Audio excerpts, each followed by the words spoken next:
Boa tarde. O meu nome é Ana Almeida, e, antes de mais, gostaria de agradecer à organização pelo convite que me fez e estou aqui hoje para vos falar sobre filamentos de celulose para a produção de materiais responsivos e funcionais. Venho apresentar-vos o trabalho que fiz durante o meu doutoramento e este trabalho passou pelo isolamento, caracterização física e química, estudo da morfologia e forma, assim como o comportamento mecânico dos filamentos celulósicos. Os filamentos e as redes de filamentos foram escolhidos devido ao papel fundamental que desempenham no reino vegetal e também devido à capacidade que alguns deles têm de mudar de forma na presença de estímulos externos. A minha apresentação será dividida em 5 secções. Primeiro, uma breve introdução. A segunda parte centrar-se-á nos nano-microfilamentos de celulose vegetal. O terceiro, nas redes responsivas de filamentos à base de celulose. A quarta diz respeito à produção de membranas de celulose para a recolha de microgotas de óleo e terminarei a minha apresentação com observações finais e trabalhos futuros. É importante referir que ao longo desta apresentação a complexidade dos sistemas estudados vai aumentando. A natureza produz várias estruturas hierárquicas de celulose que vão desde o molecular até ao nano, micro e macro escala. E estas são uma grande fonte de inspiração para obter novos materiais funcionais. Anselmo Payen isolou a celulose em 1838, a partir de plantas verdes, e determinou a fórmula empírica por análise elementar. O uso de celulose remonta a milhares de anos e hoje é um dos produtos mais comercializados do mundo. Na década de 1960, Bulligan estudou vários sistemas biológicos, como as plantas, e encontrou uma semelhança entre a orientação das moléculas na fase colestérica e a orientação das microfibrilas nas estruturas vegetais. Ele propôs um modelo onde as fibrilas tinham uma simetria axial e uma secção oblíqua destes arranjos de fibrilas resulta no aparecimento de uma série de arcos. O fruto da pólia condensata é um exemplo bem conhecido de cor estrutural e a sua forte coloração azul é devido a uma estrutura helicoidal multicamada composta por microfibrilas de celulose. Outro exemplo é o fruto da Margaritaria nobilis, que tem uma cor azul esverdeada quando fresca e uma cor pérola quando seca. Este comportamento está também associado à existência de uma estrutura helicoidal na parede celular das células do pericarpo. Mas a cor estrutural é muito mais frequente no reino animal. A reflexão seletiva da luz circularmente polarizada à esquerda é atribuída a uma morfologia helicoidal do tipo Bulligan dentro do exoesqueleto do escaravelho.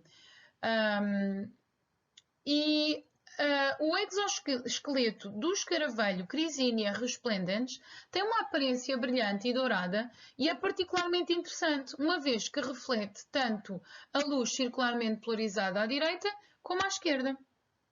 A nanoestrutura quiral responsável por estas propriedades é também um helicoide. Os movimentos adaptativos das plantas inspiraram e inspiram ainda hoje cientistas e engenheiros a procurar desenvolver materiais biomiméticos e dispositivos que podem mudar de forma como resposta a estímulos ambientais.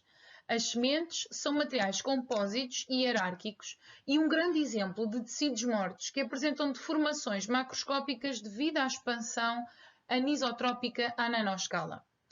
Um exemplo de movimento promovido pela umidade nos tecidos vegetais é aquilo que podemos observar no musgo Selaginella lepidófila. Na presença de água, os caules desenrolam-se e, na sua ausência, voltam a enrolar-se e formam uma espécie de ninho. O movimento higroscópico também pode ser observado nos esporos da planta Equisetum. O esporo tem 4 propulsores enrolados em torno do corpo que, quando são desidratados, ou seja, na ausência de água, se desdobram e impulsionam o esporo. Vários materiais biomiméticos compostos por celulose são referidos na literatura como hidrorresponsivos. Um grande exemplo é o movimento de bending e unbending observado em filmes finos de hidroxipropilcelulose na presença de vapor de água, tal como se vê aqui no vídeo mais à esquerda. Este movimento pode ser convertido em rotação se uma fita deste filme for colocada sobre duas rodas e o ar úmido for aplicado perto de uma delas. A impressão 4D é uma evolução da impressão 3D e o principal objetivo é a alteração da forma de um objeto impresso em 3D após a exposição deste a um determinado estímulo. Já foi reportado na literatura, por exemplo, um hidrogel composto por nanofibrilas de celulose, que foi usado para a impressão 4D de uma arquitetura em bicamada com múltiplos domínios que mudam de forma e geram estruturas distintas na presença de água. Recentemente foi publicado um trabalho onde são produzidas, usando a impressão 3D, estruturas semelhantes às escamas da pinha e que são capazes de mimetizar o seu movimento também, como se pode ver pelo vídeo em baixo à direita. As escamas da pinha fecham na presença de água e abrem quando esta não está presente. Agora vou começar por apresentar o primeiro tópico do meu trabalho, que passa por revelar micronanoestruturas de filamentos celulósicos que existem na natureza. Os microfilamentos foram recolhidos de folhas de duas plantas que existem nos jardins próximo do campus universitário da Caparica, em Portugal, onde eu trabalho. As funções destes microfilamentos incluem o transporte de água e nutrientes das raízes até às folhas. A primeira planta selecionada foi a Agapanthus africanus e os microfilamentos são facilmente isolados, simplesmente quebrando e separando as duas partes da folha, tal como se pode ver pelo vídeo. A segunda planta que escolhemos foi a Ornithogalum tyrozoides. A extração dos microfilamentos desta planta das folhas desta planta é bastante mais difícil e muitas vezes o que se verifica é que no processo de quebra da folha os microfilamentos, alguns deles acabam por partir. Como é possível também observar pelo vídeo. Para estabelecer uma relação entre a estrutura e as propriedades macroscópicas, fomos estudar as propriedades mecânicas das folhas frescas. Foi encontrado um comportamento frágil e, após a fratura da folha, observa-se a exposição do microfilamento. Observa-se que temos um valor de stress diferente de zero, com uma maior magnitude para africanos do que para as folhas de tirozoides. Ora, estes grupos de filamentos partem-se separadamente quando tracionados. Então, dentro da folha, os filamentos estão organizados em grupos de 6 e apresentam um diâmetro em média de 2 micrômetros. Verifica-se que, após a quebra do primeiro conjunto de microfilamentos, que o stress diminui e os restantes filamentos adquirem a carga de tensão e o stress recomeça a aumentar até quebrar outro conjunto de filamentos. Os valores do módulo de Young obtidos para o conjunto de filamentos de Ornithogalum tyrozoides são muito menores do que os encontrados para a Agapanthus africanus. O AFM foi utilizado como método menos destrutivo para avaliar as propriedades mecânicas da superfície de um único filamento. Verificou-se que os microfilamentos de Agapanthus africanus apresentam um valor de adesão muito maior, o que explica a diferença obtida para o módulo de Young medido.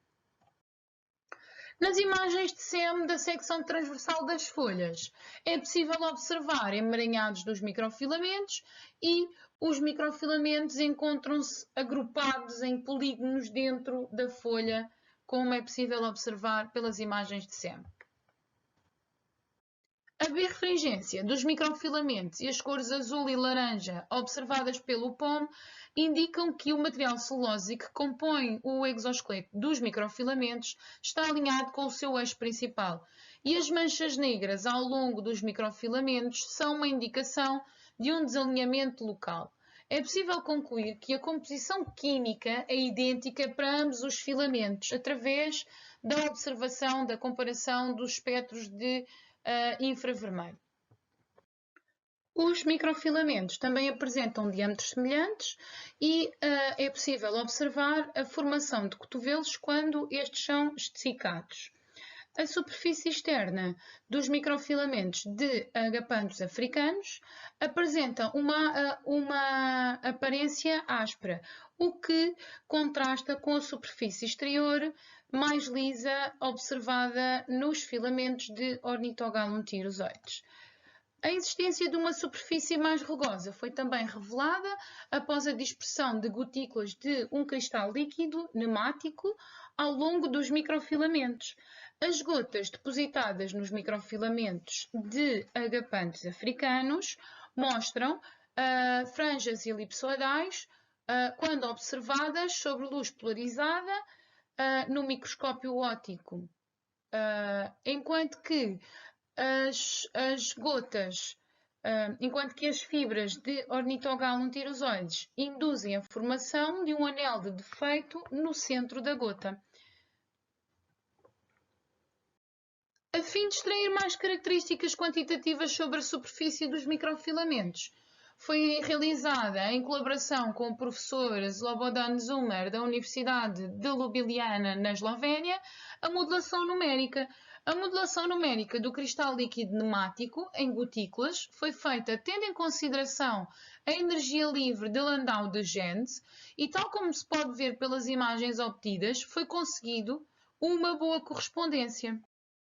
A superfície externa de ambos os microfilamentos foi removida recorrendo a um tratamento alcalino. Após este tratamento, foram reveladas nanoestruturas paralelas ao eixo principal e perpendicularmente alinhadas com o microfilamento, tal como se pode ver pelas imagens de SEM, de microscopia eletrónica de varrimento, obtidas após este tratamento para ambas as plantas. A morfologia de superfície mais áspera também foi detectada por gotículas de cristal líquido perfuradas pelos microfilamentos. Foi obtido uma ancoragem homeotrópica na superfície ar-gota com uma textura semelhante, ou seja, conseguimos um bom acordo com a numeração numérica, com a modelação numérica. O espectro de infravermelho revelou que o tratamento químico promoveu a delignificação e extração da hemicelulose, e o espectro de difração de raio-x revelou um aumento da cristalinidade, o que indica a remoção da parte amorfa e a existência de um exoesqueleto formado com o objetivo de aumentar a complexidade do sistema estudado, selecionaram-se redes de fibras celulósicas vegetais. Considerando que na natureza existe o movimento impulsionado pela presença de água, como eu já falei, trago-vos mais um exemplo de uma estrutura existente na natureza que altera a sua forma na presença ou na ausência de água. O exemplo que vos trago aqui é uma estrutura que é constituída por uma semente e por uma haste provenientes da planta Eródio, que na presença de água altera a sua forma de encaracolado para reta. Esta estratégia é utilizada pela planta para promover o penetrar da semente no solo. A alteração do enrolar da haste é o que faz com que a semente entre na terra, tal como se pode ver pelo vídeo. Vê-se que a estrutura enrola ou desenrola quando é adicionada a água à nossa estrutura, mas vamos ver mais à frente este movimento com mais detalhe.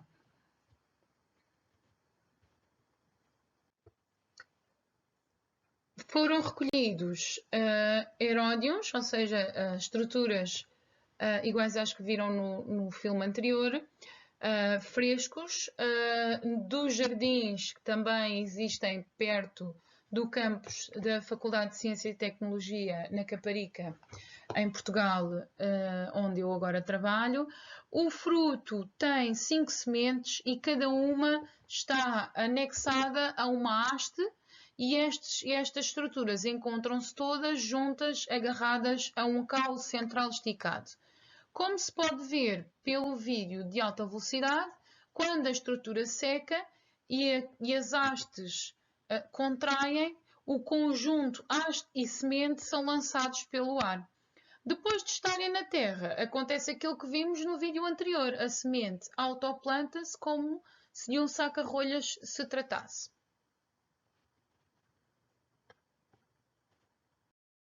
A haste, no estado úmido, encontra-se esticada e, na presença de água, forma uma hélice que roda à direita. São estas alterações de umidade e o consequente enrolamento e desenrolamento das hastes que resultam na autoplantação desta semente. Se as extremidades da haste forem presas, a haste apresenta uma pequena perversão, uma vez que se enrola em direções opostas devido à sua curvatura intrínseca, tal como é possível observar pelos vídeos que temos aqui. Portanto, este movimento de enrolamento e desenrolamento pode ser repetido várias vezes. Através da reconstrução 3D da ressonância magnética de imagens, conseguimos observar que as longas hastes estão enroladas em torno de uma coluna central, virando ligeiramente para a esquerda e depois para a direita, indo da semente para o topo da haste. Através de microscopia eletrónica de varrimento, revelou-se que na zona da cauda é possível observar no corte da secção que esta apresenta uma estrutura uniforme. No entanto, na zona enrolada, encaracolada, verifica-se que esta cross-section, este corte, existe uma zona mais heterogénea.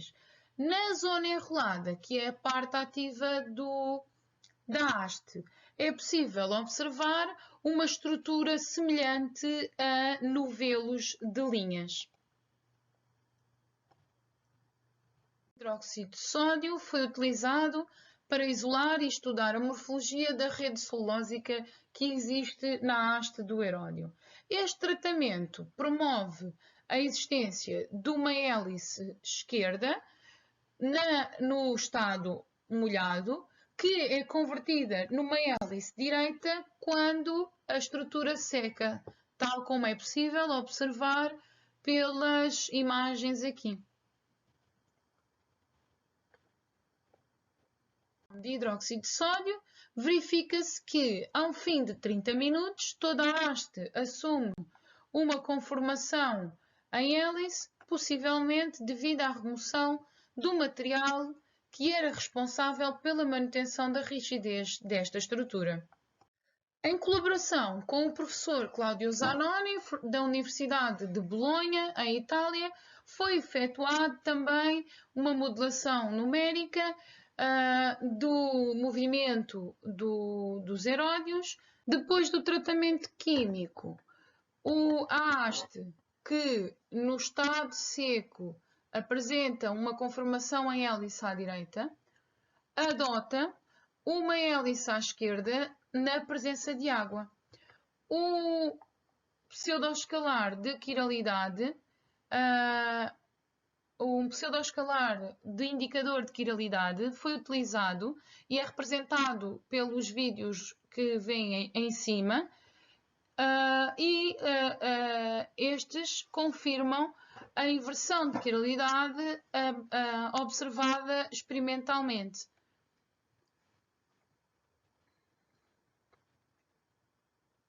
Portanto, à esquerda temos o comportamento observado na haste natural, sem qualquer modificação química, e à direita temos o comportamento observado e a inversão de quiralidade após o tratamento com hidróxido de sódio e o aparecimento de uma hélice à esquerda no estado hidratado.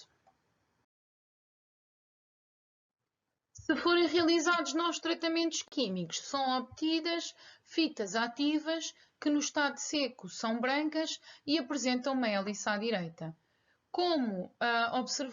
Tal como observado para a haste tratada, esta fita ativa apresenta uma hélice à esquerda na presença de água. As imagens de microscopia óptica de varrimento, eletrónica de varrimento, revelaram que estas fitas são compostas por um grupo de fibras que formam uma estrutura helicoidal com uma série de microburacos.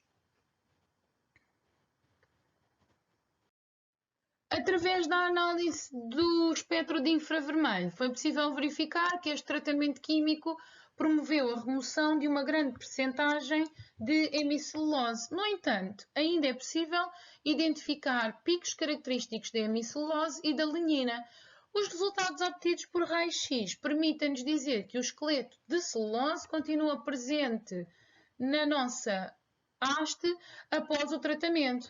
Este tratamento permitiu a obtenção de uma estrutura que responde à umidade, uma fita, garantindo a preservação de um esqueleto de base celulósica que se encontra reforçado por uma matriz polissacarídea, a hemicelulose, e alguma lignina. As fitas ativas podem ser armazenadas em etanol durante pelo menos 2 anos. São esquerdas, apresentam uma conformação à esquerda, transparentes e birrefringentes, e mantêm esta capacidade de alterar a sua forma na presença de água. Verificou-se que quando estas fitas secavam, que uma grande parte delas se apresentava dividida em 2 secções, como se pode ver pelas fotos em cima. Uma das partes continuava a apresentar uma conformação helicoidal, que era a zona interior da haste, e outra não apresentava qualquer alteração. Quando colocamos em água apenas a parte interna da fita, verifica-se que ela muda de forma da hélice direita para a hélice esquerda através da formação de uma perversão. Isto indica que esta parte da fita é responsável pelo movimento de enrolamento do aeródio. Ou seja, o tratamento químico modificou as propriedades físicas da rede de celulose, mas não destruiu a estrutura semelhante a novelos de linha de costura das células das fibras existentes na nanoscala. Foi também simulações de dinâmica molecular da modificação de forma, foram feitas usando uma simples rede cúbica de contas e foi possível concluir que a estrutura impressa pela planta ainda é responsável pelo movimento observado após o tratamento químico da haste, com a diferença de que as células das fibras podem expandir-se e contrair-se mais.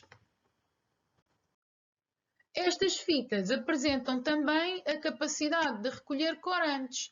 Por isso mesmo, fomos fazer um estudo da capacidade de recolha de corantes. Conseguimos recolher aproximadamente 90% de corante. Como o objetivo seria com o objetivo de reutilizar este material, fomos verificar a viabilidade de utilizar estes materiais para recolher e recuperar o corante e assim como reutilizar este material para uma nova recolha de corante. O que é que se verificou? Verificou-se que estas fitas tratadas, obtidas a partir do aeródio, têm a capacidade de recolha de uma grande quantidade de corante que podemos fazer a limpeza das fitas em etanol e a recuperação e que podemos colocar estas fitas novamente em água e que não há a libertação do corante em água. Portanto, é um sistema bom para poder ser utilizado para a recolha de corantes ou outro tipo de moléculas. Os sistemas vegetais escolhidos e estudados serviram de inspiração para a preparação de novas membranas celulósicas não tecidas. E então, membranas de acetato de celulose não tecidas foram produzidas utilizando o electrospinning, que é uma técnica muito conhecida e muito estudada para a produção de fibras micro ou nano. Utilizou-se dois padrões diferentes,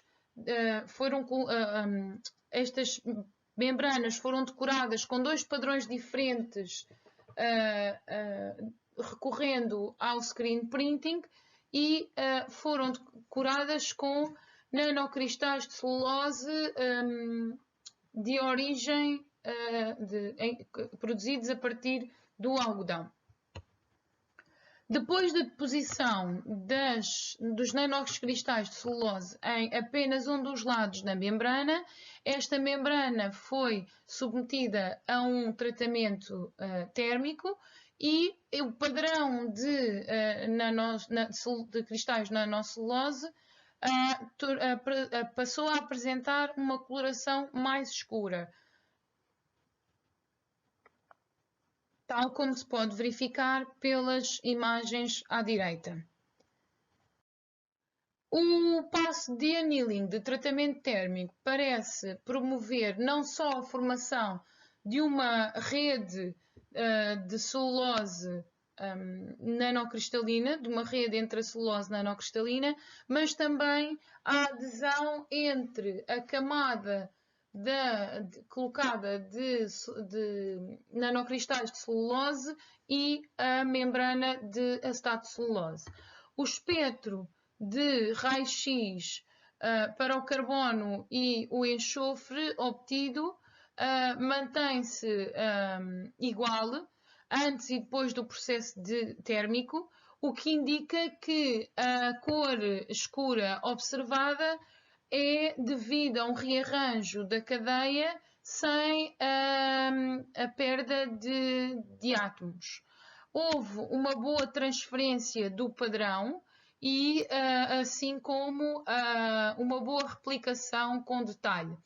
Isto foi verificado através das imagens de microscopia eletrónica de varrimento das superfícies das membranas e verificou-se também que esta camada de cristais de nanocelulose após o processo térmico se mantém agarrada à membrana, mesmo depois desta membrana ser colocada em água durante várias semanas, o que é também um bom indicador da adesão das CNCs, das celuloses nanocristalinas, à membrana e umas às outras.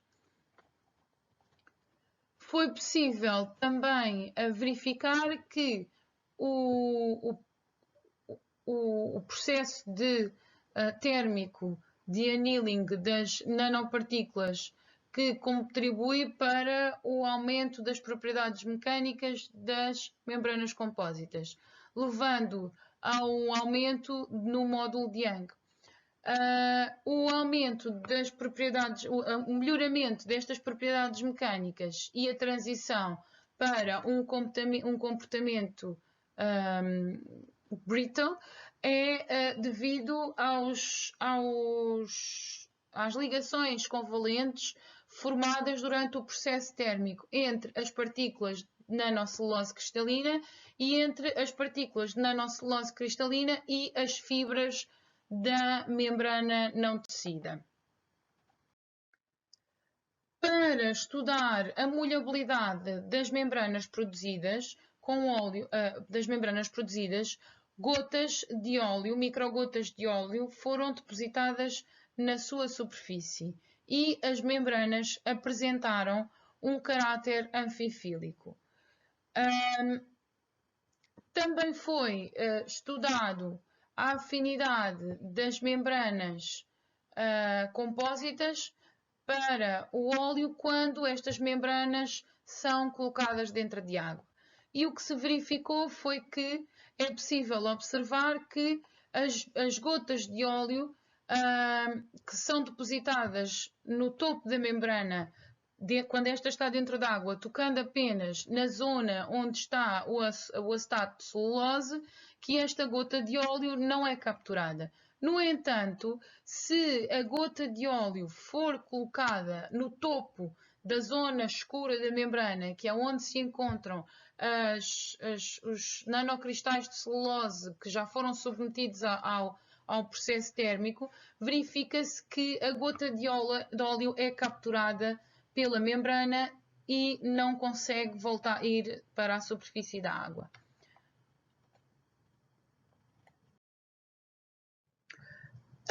Estudamos também a capacidade da eficiência de recolha de óleo através da produção de um protótipo de uma célula de filtração que foi equipada com uma membrana com um design de riscas e utilizou-se uma emulsão de óleo-água e foi feita a filtração recorrendo apenas à força da gravidade. O que é que verificamos? Verificamos que depois da filtração observamos um filtrado muito mais transparente. As imagens de microscopia óptica da emulsão antes e depois revelaram que o número de gotas de óleo diminuiu substancialmente após a filtração. Com este processo conseguimos ter uma eficiência de remoção de óleo de 83%.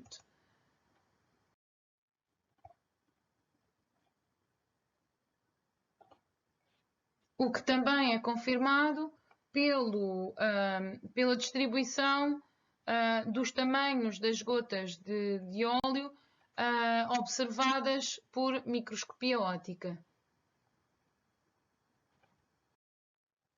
Ora, as principais conclusões e os trabalhos futuros são apresentados. Neste trabalho foi possível, pela primeira vez, utilizar um método simples para determinar a morfologia de microfilamentos de plantas, observando as texturas existentes em gotas de cristal líquido suspensas nesses microfilamentos. Foi também possível estabelecer uma relação entre a estrutura e a morfologia dos microfilamentos e a morfologia da superfície externa dos microfilamentos e foi verificada que esta superfície externa tem um papel crucial nas propriedades mecânicas dos filamentos. O isolamento de fitas ativas foi também conseguido, fitas que preservam movimentos higroscópicos e que mostram inversão da quiralidade do estado hidratado para o estado desidratado. A inversão da quiralidade foi explicada pela contração e expansão assimétrica da rede de microfilamentos na presença de água. Finalmente, foram produzidas membranas compósitas que efetivamente removem microgotas de óleo da água e relativamente às perspectivas futuras, a determinação da morfologia dos microfilamentos das plantas, quando estes são esticados através da simples observação da textura de gotas de cristal líquido suspensas nos filamentos durante este processo de tração é algo que gostaríamos de fazer.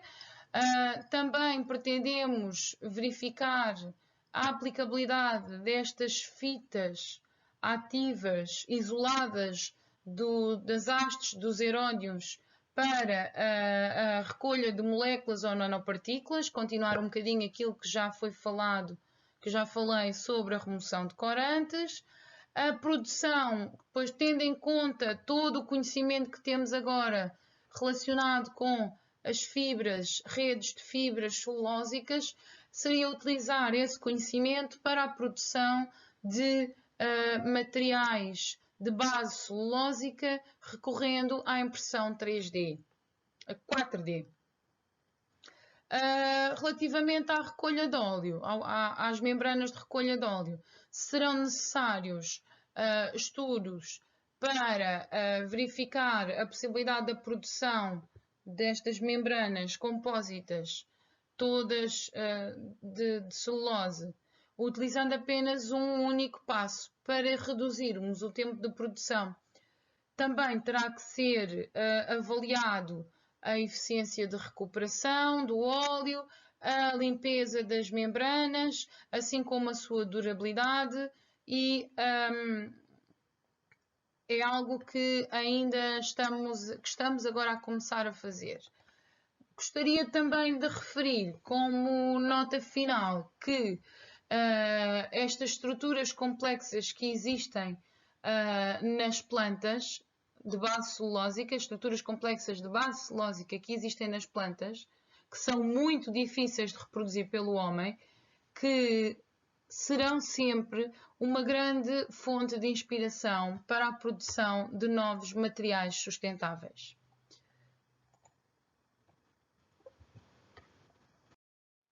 Para terminar, gostava de agradecer mais uma vez o vosso convite e gostava também de agradecer aos meus orientadores do doutoramento, ao professor Pedro Almeida, à professora Maria Helena Godinho, aos professores que colaboraram comigo nestes trabalhos, nomeadamente ao professor Slobodan Zumer e ao professor Cláudio Zanoni, pelas colaborações feitas para as simulações numéricas, à Fundação para a Ciência e Tecnologia pelo financiamento e a todos vós por me ouvirem e convidarem a estar aqui hoje a apresentar o meu trabalho.